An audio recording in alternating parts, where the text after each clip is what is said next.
마가복음 12장 12절에서 17절입니다. 우리 마가복음 12장 12절에서 17절을 한 목소리로 같이 읽겠습니다. 시작. 그들이 예수의 이 비유가 자기들을 가리켜 말씀하심인 줄 알고 잡고자 하되 무리를 두려워하여 예수를 두고 가니라. 그들이 예수의 말씀을 책잡으려 하여 바리새인과 헤롯 땅 중에서 사람을 보내매 와서 이르되 선생님이여 우리가 아노니 당신은 참되시고 아무도 꺼리는 일이 없으시니 이는 사람을 외모로 보지 않고 오직 진리로서 하나님의 도를 가르치심이니이다. 가이사에게 세금을 바치는 것이 옳으니까 옳지 아니하니까 우리가 바치리까 말리까 한데 예수께서 그 외식함을 아시고 이르시되 어찌하여 나를 시험하느냐 데나리온 하나를 가져다가 내게 보이라 하시니 가져왔거늘 예수께서 이르시되 이 형상과 이 글이 누구의 것이냐 이르되 가이사의 것이니이다. 이에 예수께서 이르시되 가이사의 것은 가이사에게 하나님의 것은 하나님께 바치라 하시니 그들이 예수께 대하여 매우 놀랍게 여기더라. 아멘. 잠시만 기도합니다. 하나님 아버지, 오늘도 이렇게 복된 주일 맞아서 예수 그리스도의 십자가 부활의 은혜를 우리가 감사하며 또 하나님 성삼일체 하나님을 찬양하는 그런 예배 드리게 하시니 감사합니다. 주님은 예배하는 자를 찾으신다 하셨으니 우리 평생에 우리가 하나님 앞에 예배하는 자 되게 하여 주시옵소서. 오늘도 부족한 종이 바른 십자가 부활의 복음만 진리의 말씀만 대언케 하시길 소망하고 또한 여기서 예배하는 영혼들 또 각자의 자리에서 예배하는 모든 영혼들이 이 말씀을 받고 또 순종하여 하나님의 기쁨이 되는 삶 살게 하여 주시옵소서. 예수 그리스도의 이름으로 기도드립니다. 아멘. 말씀의 제목을 한번 따라해 보겠습니다. 지혜로운 영적 태도, 지혜로운 영적 태도. 오늘 마가복음 12장 12절에서 17절 본문으로 지혜로운 영적 태도란 제목으로 하나님의 말씀을 대언하도록 하겠습니다. 제목을 한 번만 더 따라해 주세요. 지혜로운 영적 태도, 지혜로운 영적 태도. 오늘 본문을 통해서 우리가 지혜로운 영적인 태도는 어떤 것인지 세 가지로 살펴보려고 합니다. 첫 번째는 이제 말씀을 받는 영적 태도인데요. 말씀을 받는 영적 태도는 지혜로운 사람들은 순종하기 위해서 말씀을 받아요. 두 번째로 칭찬을 듣는 영적 태도는요. 이 칭찬을 들을 때 항상 이 시험에 들지 않도록 또 기도하면서 이 칭찬에 대해서도 그 칭찬을 들을 때도 이 좋은 영적인 태도로 듣는다는 거예요. 마지막 세 번째는 문제를 푸는 영적 태도인데요.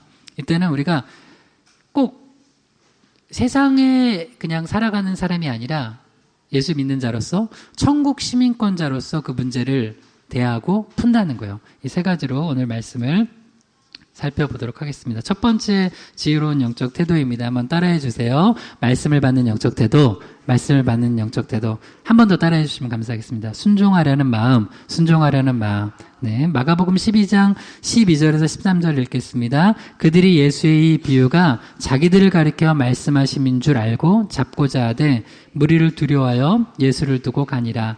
그들이 예수의 말씀을 책잡으려 하여 바리새인과 헤롯 땅 중에서 사람을 보내매. 아멘. 우리 마가복음 강해를 쭉 하고 있습니다. 이제 그 성경 책별로 순서로 이어서 강해 설교를 하는 게 유익이 뭐냐면 이 본문 말씀이 어떻게 해서 이어지는지를 이제 시리즈로 보니까 더 깊이 있게 이해하게 돼요. 그래서 여러분 이제 성경도 쭉 통독을 하시면 참 좋을 것 같아요. 이제 마가복음 앞에 12장 내용에 중요한 내용이 뭐냐면 예수님께서 예루살렘에 들어오셔서 성전을 정화하시고 가르치시고 하는 부분에 대해서 대제사장들, 서기관들, 장로들, 당시 종교 지도자들이 영적 권위는 다 잃어버렸지만 그래도 그냥 자리만 앉아있는 그 지도자들이 예수님께 와서 그 영적 권위에 대해서 물어봤죠. 그 예수님께서는 그 부분에 대해서 또 이제 아주 지혜롭게 또 말씀하시면서 그 영적 권위가 실제로 없는 자들에게 진짜 영적 권위를 보여주셨어요. 그리고 나서 예수님께서 이제 지난번 말씀이 뭐냐면 이제 포도원 주인과 그리고 포도원 농부들에 대한 비유를 통하여서 이렇게 하나님께서 주신 사명들을 감당하지 않고 그저 자리만 앉아 있고 오히려 복음을 막고 예수 그리스도를 거부하는 자들에게 아주 책망의 말씀을 비유로 들려주셨어요. 그러니까 야 그들이 또 말씀을 듣고선 이걸 못 알아들으면은 그냥 가만히 있을 텐데 알아들었어요. 여러분, 중요한 거예요. 오늘 첫 번째가 지혜로운 영적 태도, 첫 번째가 말씀을 받는 영적 태도인데, 이 비유가 자기를 가리켜 하신 말씀인 줄 알았어요. 그래서 어떻게 했어요? 회개하고 순종하고 막 눈물을 흘리고 그러지 않고, 뭐야, 이거 나한테 하는 말이야? 하면서 예수를 잡고자 했는데 무리가 두려워서 예수를 두고 갔어요. 그래서 이제 이들이 화가 났어요. 뭐야, 이거 나한테 하는 말이야? 우리한테 하는 말이야? 그래서 마가복음 12장 13절만 읽어봐요. 그들이 예수의 말씀을 책잡으려 하여 바리새인과 헤롯 땅 중에서 사람을 보내매. 그러니까 제일 그 지혜롭지 못한 영적 태도가 말씀을 받을 때 말씀을 책잡으려고 하는 태도예요. 이 그 가장 못된 태도가 당시 유대인들, 종교 지도자들에게 있었어요. 그래서 이들이 어떻게 했냐면 예수님의 말씀을 책잡으려고 사람을 보내요. 파견해요. 그래서 바리새인들은 율법주의자고 말씀 잘 알잖아요. 그 다음에 헤롯 땅. 근데 너무 황당한 게 바리새인은 반로마파예요. 헤롯 땅은 친로마파예요. 그리고 바리새인은 영적인 사람들이라고 하고 종교적인 사람들이고, 헤롯 땅은 정치적인 사람들이에요. 그러니까 재밌는 게 원래는 안 친한 사람들이 예수님과 복음과 말씀에 대항하려고 손을 잡는다는 거예요. 여러분, 이거 잊지 마세요. 여러분, 절대 세상은요 교회 편 아니에요. 복음 편 아니에요. 그러니까 세상에 너무 잘 보이려고 하면 신앙생활 잘못해요. 저도 목회를 세상에 너무 잘 보이려고 하면 실패해요. 잘못해요. 그러니까 세상하고 막 일부러 막 척질 필요는 없어요. 그들도 우리가 복음을 전해야 될 대상자들이니까. 그러나 이거는 여러분 잘 구분하셔야 돼요. 세상한테 잘 보이면 세상이 나한테 잘해주겠지. 안 그래요. 오히려 손을 잡아서 여기 보면 바리새인 종교 지도자들 또 정치 지도자들이 손을 잡고선 예수님의 말씀을 책잡으려고 해요. 그러니까 본색이 드러나요. 진짜 결정적일 때 본색이 드러나는 거예요. 그런데 이런 태도로 하나님의 말씀을 들으면 하나도 유익이 안 된다는 거예요. 여러분, 이제 마가복음 12장의 내용에 보면 이제 세 가지 사건이 나오는데, 이렇게 말씀을 책잡으려고, 여러분 흔히 말해서 옛날 이소룡 영화 보면 도장 깨기 이런 거 알아요? 예수님 우리가 깨버리라. 예수님 말씀 한번 우리가 깨버리라 하고선 세 그룹을 파송해요. 첫 번째가 오늘 봤던 바리새인과 헤롯 땅. 그래서 이제 예수님께 들고 나온 문제가 뭐냐면 가이사에게 세금 바치는 거 옳으니까 그르니까 세금 문제 들고 나와요. 근데 도장 깨기, 예수님과 말씀 대결에서 이겨요? 저요?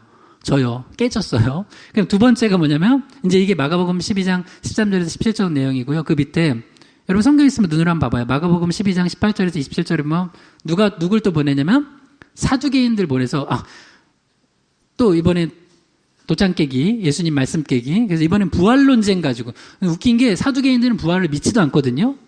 근데 부활 논쟁 가지고 또 예수님 말씀 책잡으려고 했다가 또 깨져요. 그 다음 세 번째는 서기관. 마가복음 12장 28절에 34절 보면은 서기관을 보내요. 가장 큰 계명이 뭡니까? 여기서는 나름 또 서기관이 나름 또 그래도 지혜롭게 대답해서 예수님께 조금 칭찬은 받아요. 그러나 또 서기관들 잘못된 부분은 예수님이 다루시긴 해요. 그러니까 이 세 가지를 이제 우리가 또 살펴볼 거예요. 근데 그 중에 오늘 첫 번째예요. 첫 번째 깨진 무리들, 바리새인과 헤롯 땅. 사실 바리새인과 헤롯 땅이 아니라 전체 유대인들, 특별히 종교 지도자들이 예수님의 말씀 책잡으려 했다가 완전히 깨지는 내용이에요. 여러분, 말씀은요, 책잡으려고 읽지 마세요. 은혜 받으려고 읽고, 순종하려고 들으세요. 할렐루야. 그러면 말씀이 열려요. 신기해요. 말씀은 성령 안에서 성령님 조명해 주세요 하고선 사모하는 마음으로 읽는 자만 열려요. 말씀은 아무한테나 안 열려요. 근데 말씀이 어느 날 열리고 있다. 그럼 여러분 은혜 받고 있는 거예요. 근데 진짜 똑똑한 사람도요, 창세기부터 쭉 이렇게 내가 한번 책 잡아버리라 하고 읽으면요, 은혜 하나도 안 돼요. 물론 가끔은 그렇게 읽다가도 은혜 받은 사람이 있어. 그러면서도 말씀의 능력 때문에 꼬꾸라진 사람이 있는데, 말씀은 이런 태도로 들으면 안 된다는 거예요. 어떤 태도로 들어야 돼요? 사무엘상 3장 10절이요. 여호와께서 임하여 서서 전과 같이 사무엘아 사무엘아 부르시는지라 사무엘이 이르되 말씀하옵소서 주의 종이 듣겠나이다 하니. 아멘. 이렇게 들으면 여러분 큰 은혜 받을 줄 믿습니다. 그렇게 듣는 거예요. 저도 말씀을 준비할 때나 전할 때나 읽을 때나 항상 그 자세를 잃지 않으려고 그래요. 특별히 저는 목사니까 말씀을 그래도 그냥 이거는 뭐 다른 의미가 많이 알잖아요. 그래서 말씀을 내가 특별히 모르는 말씀보다 많이 아는 말씀 읽을 때 더 겸손히 기도해요. 왜냐면 많이 안다고 생각하면 거기에 있는 놀라운 영적인 비밀들을 잘 못 캐내요. 특히 요한복음 3장 16절 뭐 너무 잘하는 거잖아. 몰라요. 여러분 그 깊은 비밀을 주님 더 알려달라고 그러면 더 알려주세요.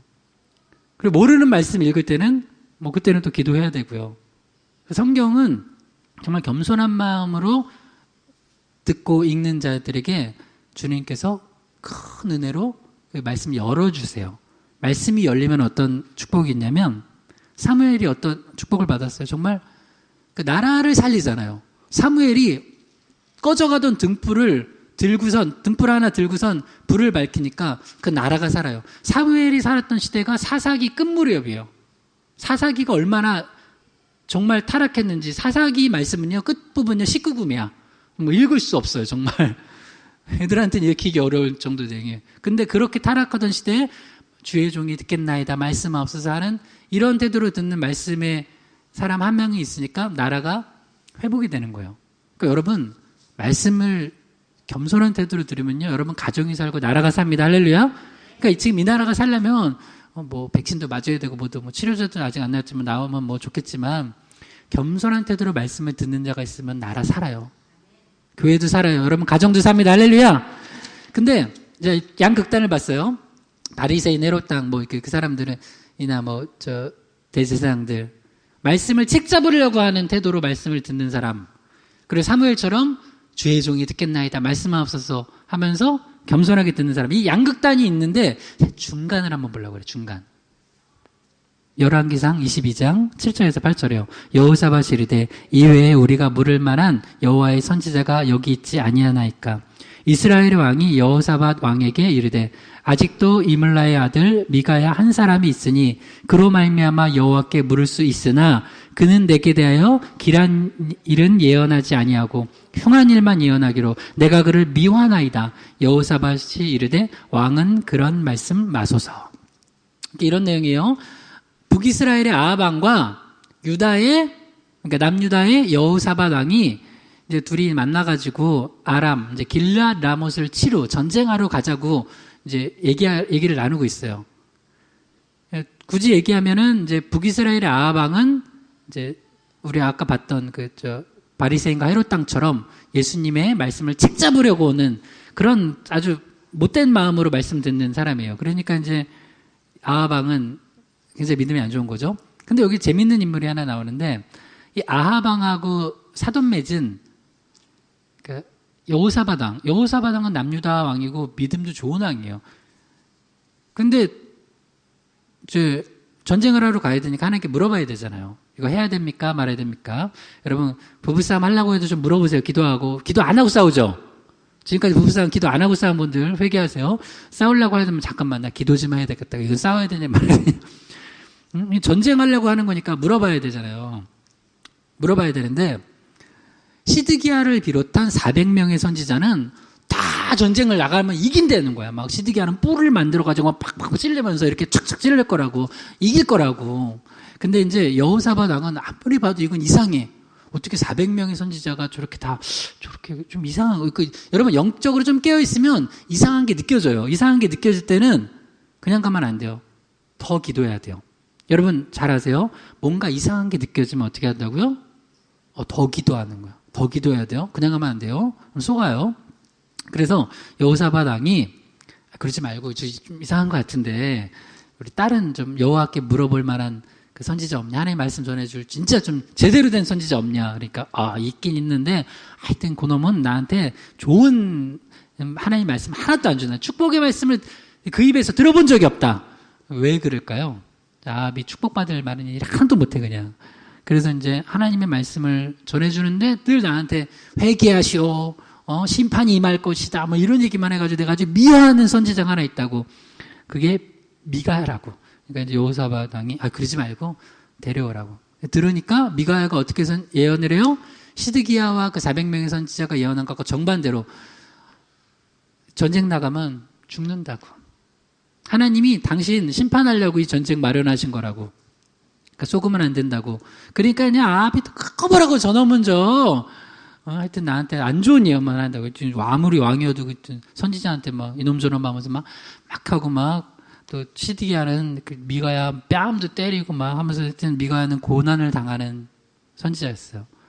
그러면 여호사밧이 이렇게 말씀을 딱 들었어요. 그러면 어떻게 해야 돼요? 어떻게 해야 돼요? 가면 안 되죠. 네, 여러분 이게 봐요. 양극단이 있다고 그랬어요. 말씀을 책 잡으려고 그냥 아예 불순종하려고 그냥 그렇게 하는 안 좋은 태도로 말씀드는 사람이 있어요. 그리고 사무엘처럼 주의 종이 듣겠나이다 말씀하옵소서 이런 태도로 듣는 사람이 있어요. 굳이 사무엘처럼 하면 사무엘처럼 가야 되는데 우리가 되게 조심해야 될 것 중에 하나가 여호사밧 같은 태도로 말씀드리는 사람도 많아요. 여호사밧은 뭐냐면 말씀을 들어요. 그리고 말씀을 들어야 된다는 것도 알아요. 근데 결정은 이득 따라서 해요. 여호사밧이 상태가 좋을 때 말고 안 좋을 때예요. 그리고 나서 전쟁에 나가요. 우리가 사실 이런 경우 많다니까요. 말씀을 아예 안 듣는 게 아니라 말씀을 듣고 마치 들을 것처럼. 그래서 이건 가짜 같다. 우리 진짜 선지자 불러오래. 신방도 다 받고 뭐도 하고 다 해요. 말씀도 들어. 근데 결국은 이득 따라서 선택해요. 왜? 전쟁해가지고 그 길랄 나무를 찾아오면 더 좋으니까. 그러다가 어떻게 돼요? 이렇게 돼요. 열왕기상 22장 32절에 33절에요. 병거의 지휘관들이 여호사밧을 보고 그들이 이르되 이가 틀림없이 이스라엘의 왕이라 하고 돌이켜 그와 싸우려 한즉 여호사밧이 소리를 지르는지라. 병거의 지휘관들이 그가 이스라엘의 왕이 아님을 보고 쫓기를 그치고 돌이켰더라. 결국에는 여호사밧은 하나님의 말씀이 임한데 여호사밧은 아마 알았을 거예요. 저 말씀이 진짜네. 여호사밧은 말씀 믿고 기도하는 사람이니까. 근데 상태가 안 좋으니까 여러분 언제 상태가 안 좋아지냐? 자꾸 아합 같은 사람하고 교제하면 안 좋아져. 그래서 여러분 교제권이 되게 중요해요. 교제권. 우리 이제 수요 예배도 좀 들으세요. 수요 예배 때 축복의 사람 시편 84편 강의 몇 주간 하고 있는데 주의 집에 거하기를 사모한다고 그래요. 왜 그러냐? 주의 집에 거하는 게 영적인 좋은 사람들과 교제하는 거예요. 여러분 나쁜 사람들과 계속 교제하면 영적으로 다 안 좋아져요. 안 좋아져요. 그래서 이제 여호사밧이 말씀은 들었는데 말씀은 듣고 자기 멋대로 결정해. 여러분 이런 사람도 있어요. 그래서 사실 여러분 이런 영적인 태도를 가지고 있으면요 어느 날 큰 위험 당해요. 좀 여호사밧 죽을 뻔했어요. 근데 하나님 은혜로 살려줬어요. 여호사밧이 또 바보같이 이스라엘 왕이 내 왕복 입고 가라고. 이거 나쁜 놈이라고 합시다. 이제 진짜 나쁜 놈 옆에 있으면은 이렇게 위험 당해요. 진짜 너무 나쁘지 않아요? 자기가 혹시 죽을지 모르니까 자기 왕복을 여호사밧한테 줘요. 그래가지고 죽을 뻔했어요 여호사밧이. 근데 하나님께서 살려주셨어요. 그러니까 여러분 하나님의 말씀 이거 알면서도 내가 자꾸 내 이득 따라서 결정하면 이런 어려움 당해요. 그러니까 여러분 말씀이면 그냥 주의 종이 듣겠나이다 하고 가세요. 그러면 하나님이 책임지십니다. 할렐루야. 그러니까 어떤 태도로 가야 되냐면 이렇게 가야 돼요. 시편 119편 105절 주의 말씀은 내 발의 등이요 내 길의 빛이니이다. 이 말씀 뭐예요? 여러분 어두울 땐 멀리 안 보이죠. 지금도 코로나 상황일 땐 멀리 안 보이잖아요. 그럼 어떻게 되면 되냐면 내 발의 등, 내 길의 빛, 내 앞에 비춰주는 빛만 따라서 그냥 한 걸음 한 걸음 가는 거예요. 그러면 돼요. 내일 일도 모르잖아요. 그러니까 겸손한 태도가 뭐예요? 주님, 저 내일 일 모릅니다. 한번 합시다. 우리 양손 들고 한번 합시다. 한번 따라합시다. 주님, 저는 내일 일을 모릅니다. 그저 말씀만 따라가겠습니다. 아멘. 할렐루야. 이 태도가 영적인 아주 겸손하고 지혜로운 태도예요. 난 모른다는 거야. 안다고. 난 많이 알아. 나는 노스트라다무스야 거의. 다 알아. 노스트라다무스. 알죠? 이 정도는 상식. 그죠? 옛날 뭐 예언자. 나는 뭐 다 아느니라. 그러면 안 돼. 우리는 모른다는 거예요. 주님, 저는 내일 일도 몰라요. 그냥 그저 말씀 따라갑니다. 그래서 겸손한 사람은 말씀 듣는 거예요. 그 말씀 있어야지 한 걸음 한 걸음 가니까. 그래서 말씀을 들을 때는 책 잡으려고 들으면 진짜 안 되고, 이렇게 또 여호사와처럼 말씀 들었지만 결국 이득 따라 결정해도 안 되고, 주의 말씀은 내 발의 등이요 내게 이렇게 비치니이다. 주의 종이 듣겠나이다. 사무엘 같은 태도로 말씀을 듣기를 주님으로 축원합니다. 두 번째 지혜로운 영적 태도입니다. 따라해주세요. 칭찬을 듣는 영적 태도, 칭찬을 듣는 영적 태도. 한 번 더 따라해주세요. 시험에 들지 않게. 자, 마가복음 12장 14절에서 15절입니다. 와서 이르되 선생님이여 우리가 아노니 당신은 참되시고 아무도 거리는 일이 없으시니 이는 사람을 외모로 보지 않고 오직 진리로서 하나님의 도를 가르치심이니이다.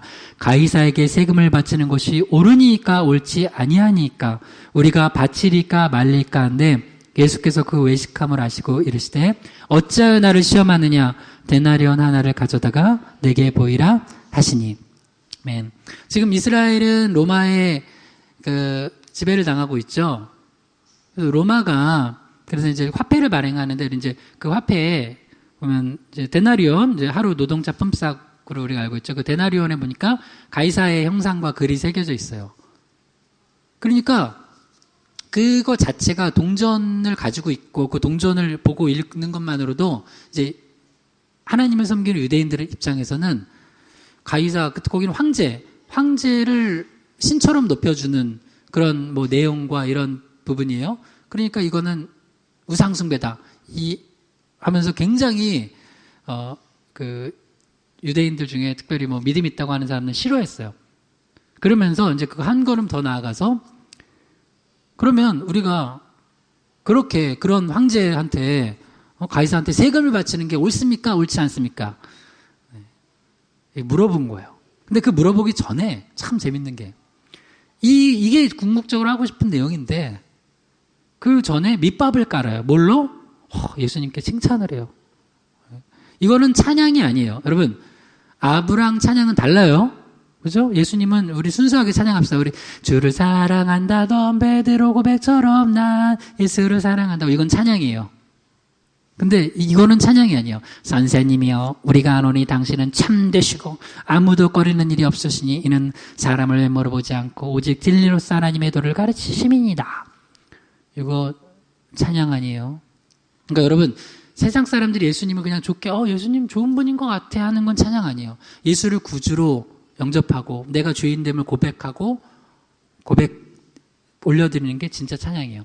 그래서 여러분 예수님은 그래서 이게 외식하는 사탕 발림인 걸 알았어요. 그래서 여러분한테도 이제 누군가 칭찬을 해요. 그러면 항상 그 칭찬에는 시험거리가 있어요. 이게 두 가지로 나눠볼게요. 일부러 이렇게 얼무에 걸리게 하려고 시험하려고 하는 칭찬도 그렇고 그렇지 않고 진짜 순수하게 칭찬을 해요. 근데 그때도 우리가 바른 지혜로운 영적 태도를 갖추고 있지 않으면 시험에 들 수 있어요. 잠언 27장 21절이요. 도가니로 은을 불무로 금을 칭찬으로 사람을 단련하니라. 한 번 더요. 도가니로 은을 불무로 금을 칭찬으로 사람을 단련하니라. 그래서 그 사람을 진짜 어떻게 그 사람의 속을 깊은 거 보려면 칭찬해보면 알아요. 칭찬해보면 알아요. 그래서 그 사람을 좀 높은 곳에 올려주면 그걸 이제 쉽게 말해서 그 사람한테 그런 얘기를 해요. 세상에 그 사람 진짜 그 사람의 속을 알려면 높은 자리를 줘보면 안 돼. 그 높은 자리가 뭐냐면 그 사람 높여주는 거예요. 그러면 그 사람의 영성에 따라서 신앙에 따라서 그 사람이 완전히 달라요. 그래서 여러분이 칭찬받는 어떤 내용이 나를 시험에 올무에 걸리게 할 수 있다는 거예요. 여기서 사람을 단련하니라 할 때 영어로는 Man is tested by the praise he receives 이렇게 돼 있어요. 이제 그 NIV에 보면 영어 성경에 그를 칭찬으로 테스트한다는 거예요. 결국 칭찬을 받을 때 어떤 영적인 태도를 가지느냐가 그 사람이 가지고 있는 영성과 신앙이라는 거예요. 그래서 여러분 우리가 시험이 언제 드냐면 자꾸 칭찬받으려고 할 때 시험 들어요. 예를 들어서 우리 지난주 희망의 교회 희망의 축제 했어요. 여러분 이거랑 구분하셔야 돼요. 제가 여러분 사랑하고 축복하고 믿음으로 한 것, 내가 격려하고 축복합니다. 할렐루야. 그거랑 그러면 칭찬, 그건 축복 받으세요. 그리고 조금 우리 격려와 칭찬 어느 정도 받을 수 있어요. 그런데 왜 나는 이거 했는데 칭찬 안 해주지? 기다리는 거랑은 다른 거예요. 아시죠? 여러분이 어떤 걸 하고선 그걸 사람의 칭찬을 기대하는 순간 뭐가 되냐? 시험과 올무에 빠지게 된다는 거예요. 누가복음 6장 26절이요. 모든 사람이 너희를 칭찬하면 화가 있도다. 그들의 조상들이 거짓 선지자들에게 이와 같이 하였느니라. 그러니까 거짓 선지자들이 거짓말을 하는데 다 칭찬해줘. 고마워요. 역시 최고의 선지자세요. 아합이 그 시드기야랑 400명 가짜 선지자들 막 좋아했겠죠. 미가야는 혼내고 막 가두고 때리고. 그러니까 진짜 선지자들은 칭찬 별로 못 받았다는 거예요. 그러니까 여러분 요거를 우리가 신앙생활을 적용해 봐요. 여러분 이거 좀 극단적인 될 수 있지만 희망의 교회가 너무 세상에 칭찬을 많이 받죠. 이상한 걸 수 있어요. 희망의 교회 너무 짱이야. 왜? 보니까 열심히 방역에 힘쓰고 열심히 해가지고 예배도 안 드린대. 전도하다가 코로나 옮길 수 있잖아. 그러니까 전도도 안 한대. 심지어 성찬? 우리 10월 달에 세례식과 성찬식이 있습니다. 오늘 세례교육도 있고 기도해 주세요. 성찬, 세례식 그런 거 하면 안 돼. 성찬식 하다가 이거 옮기면 어떡해. 성찬식도 절대 하면 안 돼. 주님이 나를 기념하라 성찬하라 했는데. 그러면 세상에서는 훌륭한 교회야. 별로 세상은 별로 그렇지도 않아요. 관심도 없어요. 그 오해하지 마세요. 관심도 없어요. 근데 우리가 막 세상한테 칭찬받으려고 막 그렇게 했어. 위험한 걸 수 있어요. 목사가 너무 칭찬받아 세상에. 와, 저 목사님은 아주 훌륭한 목사래. 근데 훌륭한 목사의 기준이 뭐니까 열심히 복음을 전하고 바른 말씀 그런 게 아니라 저 목사님은 보니까 절대 지옥 설교를 안 해. 지옥 설교 안 하면 좋은 목사예요? 여러분 천국과 지옥이 있습니다. 예수 안 믿으면 지옥 가요? 지난주 복음 전할 때도 정확히 전도했잖아요. 우리 죄짐을 우리가 그대로 짊어지고 가면 우리가 심판받고 우리가 지옥 가요. 그 예수님이 그래서 죄짐 져주신 거예요. 여러분 도대체 좋은 성도, 좋은 교회, 좋은 목회자 뭔데요? 우리가 사람한테 칭찬받으려고 하는 순간 주님께서는 뭐라 그래요? 모든 사람이 너희를 칭찬하면 화가 있다는 거예요. 그러니까 이거를 조금 더 확장해서 하면 여러분 너무 세상에 좋게 보이려고 인기 끌려고 하지 마세요. 인기 아무것도 아니에요. 아무것도 아니에요. 그러니까 그것 따라서 하면 잘못 결정한다는 거예요. 그러니까 이거예요. 왜 예수님 앞에 이렇게 좋은 얘기를 먼저 했을까요? 칭찬했을까요? 근데 예수님 그걸 외식함인 줄 알았어요. 나 시험 들게 하려고 하는 거 알았어요. 왜 그렇게 했을까요? 여러분 사람과 그래서 여러분 제가 여러분하고 목회하면서 되게 중요한 걸 하나를 설정해놔요. 어느 정도 이상은 안 가까워져요. 여러분 서운해하지 마세요. 왜 그래요? 우리 목사님은 나랑 너무 친해가지고 절대 우리 가정이나 나한테는 막 회개하라고 안 하셔. 막 이렇게 책망 안 하셔. 난 그렇게 할까봐 안 친해지는 거야. 여러분 절대 저한테 그거 기대하지 마세요. 절대 저한테 기대하지 마세요. 그거 기대할 거면 하여튼 더 이상 얘기 안 해요. 기대하지 마세요. 저는 그렇게 안 할 거니까. 그냥 그러려고 이제 예수님한테 자기들이 원하는 대답 이끌어내려고 시험에 빠지게 하려고 먼저 칭찬으로 밑밥 깐 거예요. 그럼 그렇게 하면 안 된다는 거예요. 그래서 우리가 시험에 들지 않으려면요 너무 세상에 사람의 칭찬받으려고 하지 않으면 돼요. 그래서 그 태도만 잘 가지고 있어도 여러분요 정말 우리가 올무에 걸리지 않을 수 있어요. 마태복음 6장 13절이요. 우리를 시험에 들게 하지 마시옵고 다만 악에서 구하시옵소서. 나라와 권세와 영광이 아버지께 영원히 있사옵나이다. 아멘. 이 주기도문 내용이죠. 우리한테 시험에 들지 말게 해달라고 기도를 하는데 우리가 지금 앞에 본 주제랑 어떻게 하면 시험에 들지 않아요? 네, 너무 칭찬받으려고 하지 않으면. 그러니까 칭찬과 시험이 연결돼 있다는 거예요. 그래서 칭찬, 인기, 유명해지는 거, 사람에게 좋게 보이는 거, 그거에만 빠지지 않아도 시험이 잘 안 들어요. 왜 신앙생활 하면서나 사람들이 자꾸 시험 드냐면 사람한테 칭찬받고 인기 얻고 높아지려고 하니까 그래요. 그래서 여러분 진짜 이거는 영적인 비밀인데 여기 그대로 나와 있어요. 마태복음 6장 13절 한 번 더 읽어봐요. 우리를 시험에 들게 하지 마시옵고 다만 악에서 구하시옵소서. 나라와 권세와 영광이 아버지께 영원히 있사옵나이다. 아멘. 여러분이 어떤 칭찬받는 일이 있거나 칭찬받을 일이 있을 때 그때 이거를 먼저 하면 시험에 안 빠져요. 기본이에요. 그게 뭐예요? 나라와 권세와 영광이 아버지께 영원히 있사옵나이다. 모든 영광을 하나님께 올려드립니다. 할렐루야. 아멘. 우리 지난 희망의 축제 모든 영광 하나님께 올려드립니다. 할렐루야. 그러면 시험에 안 들어요. 시험에 안 들어. 그러니까 모든 상황에서도 하나님께 영광 돌리는 거야.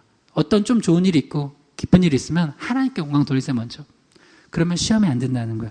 그래서 이 지혜로운 영적 태도 두 번째 너무 중요해요. 여러분 너무 사람이 칭찬에 목말라 하다가 시험 들지 않고 하나님께 영광 돌리면서 여러분 안에 늘 흔들리지 않는 그런 기쁨, 평안함 넘치길 주님을 축원합니다. 마지막 세 번째입니다. 지혜로운 영적 태도 세 번째입니다. 따라해 주세요. 문제를 푸는 영적 태도, 문제를 푸는 영적 태도. 한 번 더요. 천국 시민권자로서, 천국 시민권자로서. 자, 마가복음 12장 16절에서 17절입니다.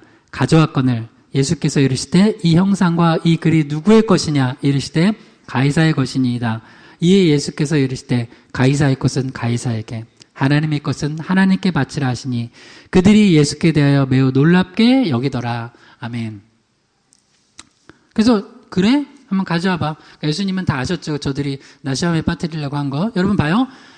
세금을 바치지 말라고 하면은 일단 바치지 말라고 그러면 예수님은 어느 쪽에 올무에 걸려요?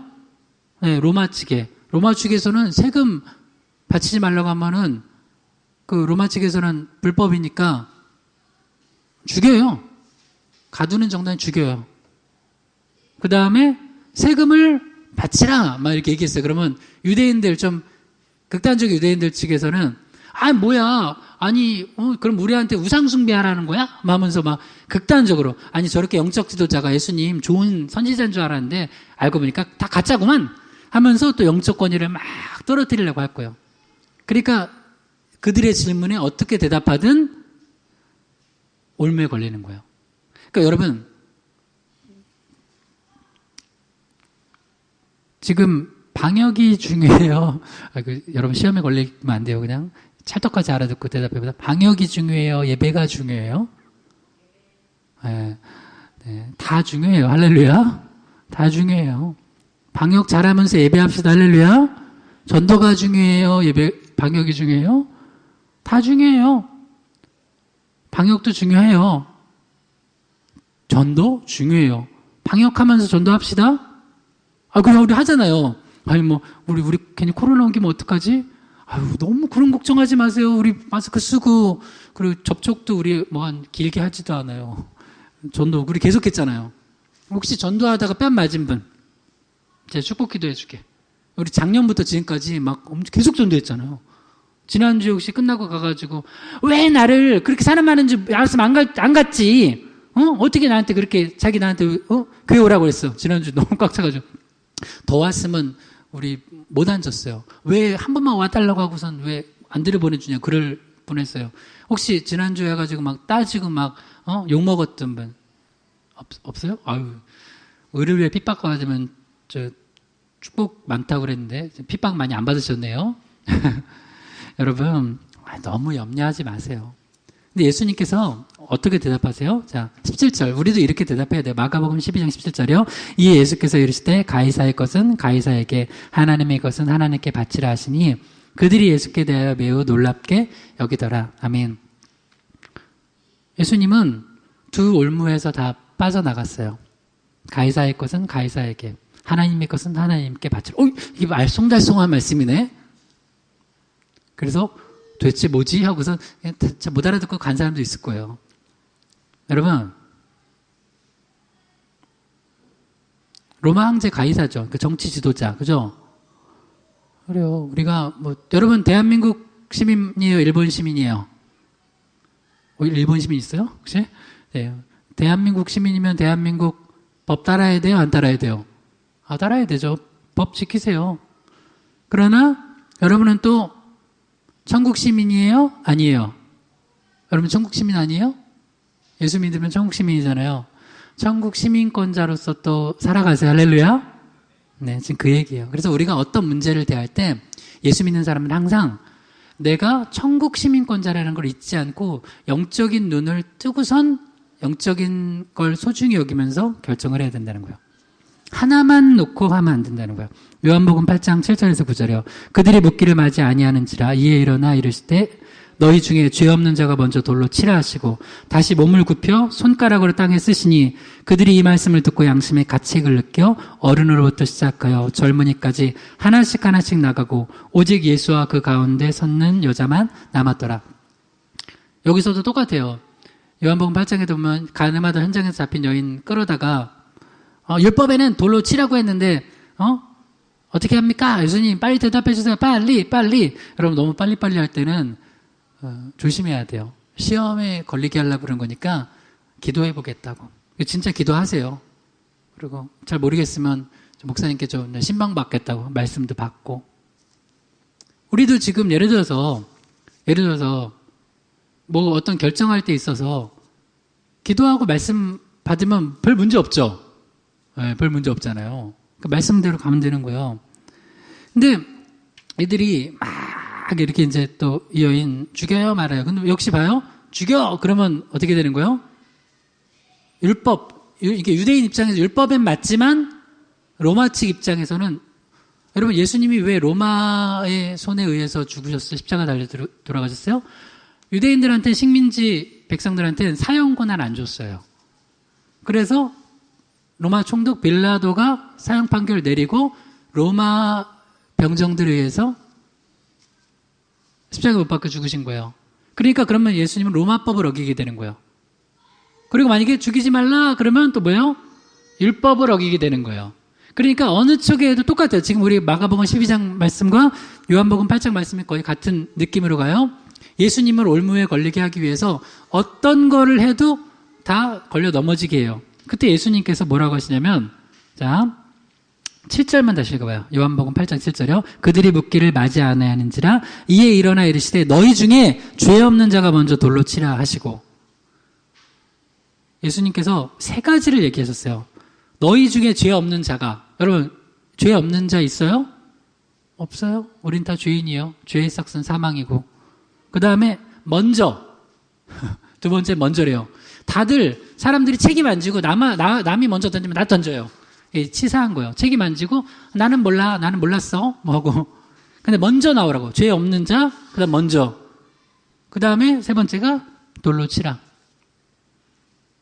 예수님 말씀하셨으니까 하나하나 들어보니까 나도 죄인인데 내가 먼저 하기는 좀 그런데 옆에서 저 사람이 던지면 나도 던지려고 했는데 돌로 치라? 좀 그런데 그럼 나도 돌로 맞아 죽어야 될 사람이네? 그래서 이 말씀을 듣고 양심의 가책을 느껴 어른으로 시작하여 젊은이까지 하나씩 떠나고 오직 예수님과 그 여자만 남았어요. 그래서 예수님 뭐라고 하세요? 나도 널 정죄하지 않으니 다시 가서 죄를 짓지 말라. 여러분, 예수님이 문제를 풀 때 어떻게 푸셨어요? 항상 육적으로만 풀지 않고 영적으로 푸신 거예요. 여러분, 이 사람들이 주님의 말씀을 들으니까 어떻게 된 거예요? 영의 눈이 뜨여진 거예요. 그러니까 육으로만 풀려고 하니까 돌로 쳐 죽여야 돼요. 육으로만 풀려고 하면 가이사에게 바쳐야 말아요. 이거예요. 근데 영의 눈을 뜨면요. 요한복음 8장 같은 경우 나도 죄인이네. 영의 눈을 뜨면 가이사의 것은 가이사에게, 하나님의 것은 하나님께. 그러니까 영적인 지혜가 생기고 더 큰 관점에서 보게 된다는 거예요. 여러분, 부모님께 효도해야 돼요? 말아야 돼요? 효도, 가족하고 잘 지내야 돼요? 나쁘게 지내야 돼요? 잘 지내야죠. 부모님께 효도해야 되죠. 근데 그 관점만 가지고 살아가면 안 된다는 거예요. 마가복음 3장 21절이요. 예수의 친족들이 듣고 그를 붙들러 나오니 있는 그가 미쳤다 하밀러라. 예수님이 공생의 사역을 시작할 때 사람들이 예수님 귀신 내쫓고 치유하고 하시니까 귀신 들렸다는 거예요. 미쳤다는 거예요. 그래서 예수님 친족들이, 가족들, 친족들이 예수님 붙들러, 야, 예수야, 너 미쳤구나 하면서 해요. 여러분들 이걸 보면서 지금은 제가 저희 어머님 아버님 다 권사님 집사님이시지만 제가 처음 신학교 가고 전도사 사역할 때만 해도 저희 아버님은 예수 안 믿으셨어요. 물론 가끔은 두 분 다 예수님 안 믿는데 목사님 분들도 있어요. 그럼 그분들은 진짜 굉장히 가난한 마음과 기도 제목이에요. 가족들한테 인정 못 받고 주의를 하는 거 쉬울까요? 어려울까요? 어렵겠죠. 물론 여러분 모태신앙이고 가족들 다 예수 믿는 분위기에 자란 분들은 이거 잘 모를 거예요. 근데 가족 중에 예를 들어서 여러분이 열심히 신앙생활 하려고 하고 하는데 가족 중에서는 저 미친 거 아니야 지금? 어우 저 광신자들 이러고 있으면 여러분 봐요. 제가 질문했어요. 가족들하고 잘 지내야 돼요? 가족들하고 불화해야 돼요? 잘 지내야 되죠. 그러면 가족들하고 잘 지내려면 굳이 이런 소리 듣지 않고 그냥 가만히 있으면 되겠네요. 가만히 있으면 되겠네요. 아무것도 안 하면 되겠네, 신앙생활. 그러면 가족들이 그래 너 미치지 않았구나. 그렇게 인정해주면 가족들 인정받으면 되겠네요. 그렇게 신앙생활하면 역시 여러분은 가족 중심으로 하는 거지만 여러분은 하나님 천국 시민권자로서 신앙생활하고 문제를 푸는 건 아니에요. 마가복음 3장 32절에 35절이요. 무리가 예수를 둘러 앉았다가 여짜오되 보소서 당신의 어머니와 동생들과 누이들이 밖에서 찾나이다. 대답하시되 누가 내 어머니이며 동생들이냐 하시고 둘러 앉은 자들을 보시며 이르시되 내 어머니와 내 동생들을 보라. 누구든지 하나님의 뜻대로 행하는 자가 내 형제요 자매요 어머니이니라. 예수님이 어떻게 해결하셨어요? 이런 문제를? 그래 아유 내 어머니와 동생들과 누이들이 다 자꾸 미쳤다고 그러는데 나 미친 거 안 미쳤다는 걸 나 미치지 않았다는 걸 보여주려고 그냥 다시 집으로 들어가셨어요? 예수님 뭐라고 그랬어요? 누가 내 어머님의 동생들이냐? 하나님의 뜻대로 누구든지 하나님의 뜻대로 행하는 자가 내 형제요 자매 어머니라 하고 딱 영적으로 바르게 세울 건 세우셨어요. 그리고 계속 사역을 하셨어요. 공생의 사역을 하셨다고요. 여러분이 아는 예수님은 부모님께 불효한 분이에요? 효도한 분이에요?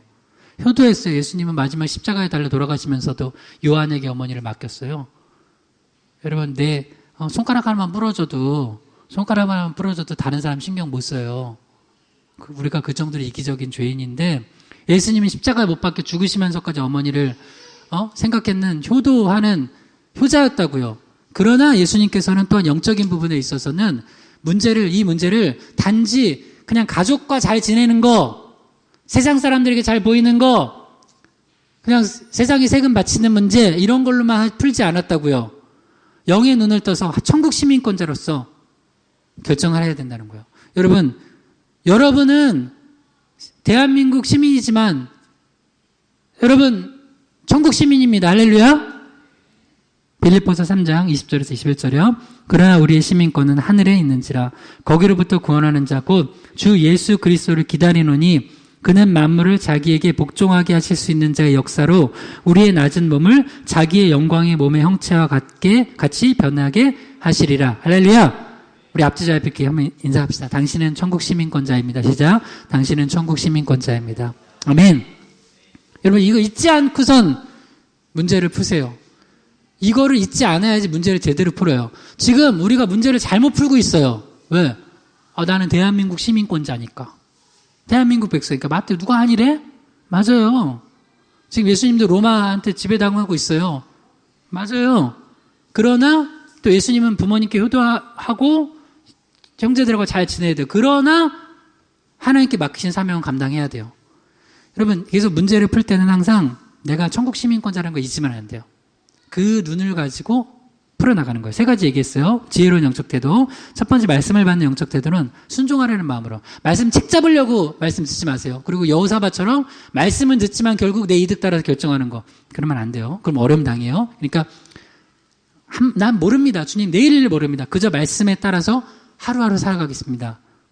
그리고 두 번째 칭찬 들을 때 너무 세상의 칭찬과 인기 나 인정해 주는 거 그런 거 따라가지 말고 시험에 들지 않게 하나님께 영광 돌며 살아가세요. 마지막 3번째 문제를 풀 때는 세상적으로 자꾸 세상적으로만 사람들은 보게 해요. 그때 우리는 난 천국 시민권자다. 하나님의 사명을 맡은 자다. 나는 크리스찬이다. 그걸 잊지 않고 문제를 풀어나가는 그런 지혜로운 영적 태도를 갖게 해달라고 주여 한 번으로 기도합니다. 주여 아버지 하나님 우리에게 참으로 지혜로운 영적인 태도를 갖게 하여 주시옵소서. 하나님의 말씀을 들을 때 우리가 칭찬을 받을 때 문제를 풀 때 정말 하나님의 지혜로 문제를 풀고 또 하나님께 영광 돌리며 나아가게 해 주시옵소서. 하나님 말씀을 들을 때도 항상 겸손하게 주여 말씀하옵소서. 주의 종이 듣겠나이다 하는 태도로 듣게 해 주시옵소서. 하나님 아버지, 우리가 세상 살아가다 보면 어려운 문제에 직면하고 또 우리를 시험에 빠뜨리려고 하는 이들을 만날 때도 있습니다. 그때마다 우리가 정말 하나님의 말씀을 순종하며 듣고 또 세상의 칭찬과 인기에 따라가는 것 아니라 하나님의 영광을 구하는 대로 결정하고 또 특별히 세상의 모든 문제들을 세상적으로만 처리하지 않고 천국 시민권자로서 하나님의 뜻 가운데 주신 사명 잘 감당하면서 이 문제를 해결해 나가게 도와주시옵소서. 특별히 성도들 가운데 어려운 문제에 처해 있는 자들에게 지혜를 주셔서 이걸 능히 잘 풀어낼 수 있는 은혜를 허락하여 주시옵소서. 예수님의 이름으로 기도드립니다. 아멘.